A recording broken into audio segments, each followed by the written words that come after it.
Hi, in this video, I'm going to take apart the Genius SPHF-180 speakers and show their components. Unfortunately, the first element cannot be removed without causing damage.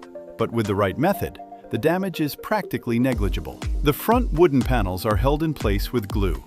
After that, it's easy to access the driver.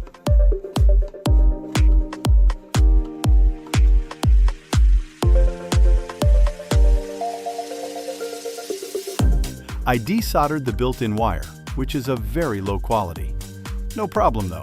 At least this 4-ohm 3-watt driver is a decent piece for its category. Fortunately, the cable entry is sealed, so it doesn't leak air.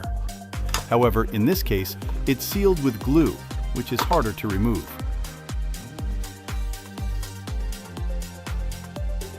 Once the knot is undone, the wire can practically be removed. The sub-output was not glued in place.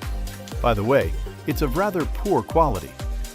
The enclosure itself is decent, made of wood, and the decorative front panel adds a lot to its appearance.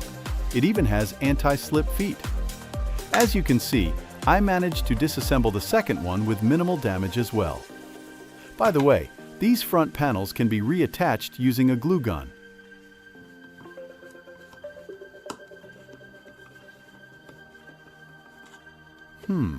The wire color is different here.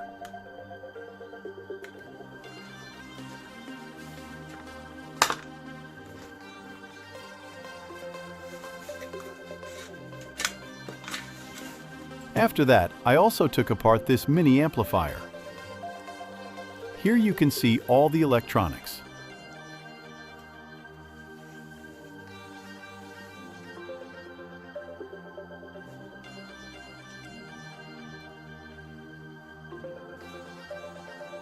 I don't like it. And here are all the components together. That's it for this part. If you're curious about upgrading the speakers, a video about that is coming soon.